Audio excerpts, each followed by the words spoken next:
ఒక అక్షరం నేర్పినవాడు గురువే, ఒక ఆలోచన నేర్పినవాడు గురువే, ఒక తప్పును సరిచేసినవాడు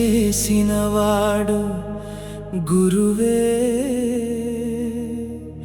ఒక జీవితానికి దారి చూపినవాడు గురువే.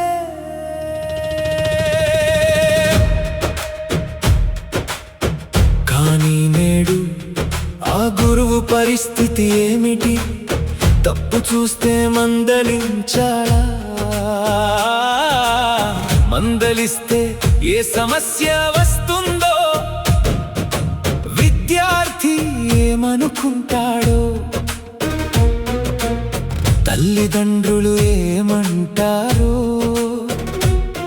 రేపు తనపైనే ఫిర్యాదు వస్తుందేమో. గురువును భయపెట్టకండి, గురువు గొంతును ఆపకండి, తప్పును తప్పు అని చెప్పే ఆ ధైర్యాన్ని చంపకండి. గురువు చేతిలో కర్ర కాదు, ఒక విద్యార్థి భవిష్యత్తు ఉంది. గురువు మాటలో కోపం కాదు, ఒక తల్లిదండ్రి ఆశ ఉంది.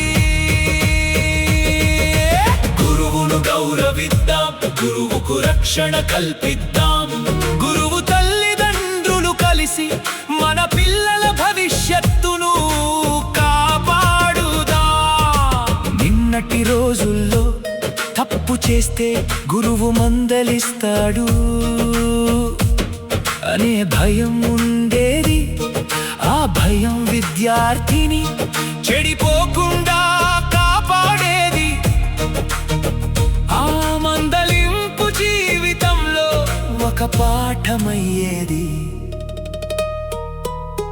కానీ నేడు అందరి ముందు నన్ను ఎందుకు మందలించావు, నా బిడ్డను ఎందుకు అలా అన్నావు అనే ప్రశ్నలు వినిపిస్తున్నాయి. గురువు మాటకు ముందు 100 ఆలోచనలు చెప్పాలా వద్దా? మందలించాలా, మౌనంగా ఉండాలా? తప్పు కనిపిస్తోంది కానీ చెప్పలేకపోతున్నాడు, చెప్పాలని ఉంది కానీ భయపడుతున్నాడు. విద్యార్థి తప్పుదారి పడుతున్నాడు, చెడు స్నేహాలు దగ్గరవుతున్నాయి. చిన్న వయసులోనే చెడు అలవాట్లు పెరుగుతున్నాయి.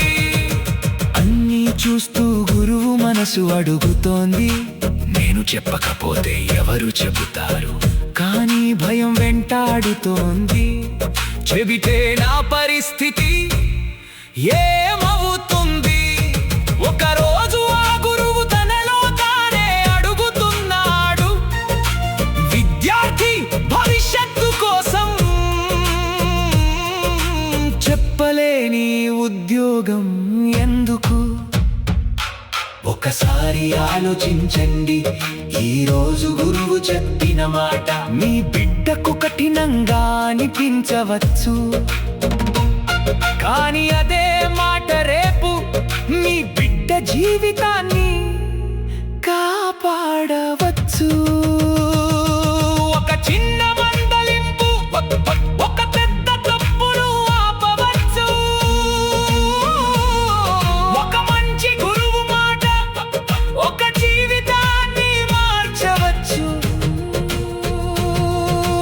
గురువు శత్రువు కాదు, గురువు మీ బిడ్డకు రెండు తల్లిదండ్రి. మన దేశ ప్రధాని అయినా, మన రాష్ట్ర ముఖ్యమంత్రి అయినా, మెగాస్టార్ అయినా, పవర్ స్టార్ అయినా, ఎంత గొప్ప స్థాయికి ఎదిగినా ఎప్పుడో ఒకప్పుడు ఒక గురువు ముందే కూర్చున్న విద్యార్థులే కదా. అక్షరాన్ని నేర్పింది గురువే, ఆలోచించడం నేర్పింది గురువే, తప్పు తెలియజేసింది కష్టపడటం నేర్పింది గురువే. గెలుపులో ఒదిగి ఉండటం నేర్పింది గురువే. ప్రపంచం నిన్ను గుర్తించే ముందు నీ ప్రతిభను గుర్తించింది గురువే. ప్రపంచం నీకు చప్పట్లు కొట్టే ముందు నీ కోసం చప్పట్లు కొట్టింది గురువే. నువ్వు పడిపోయినప్పుడు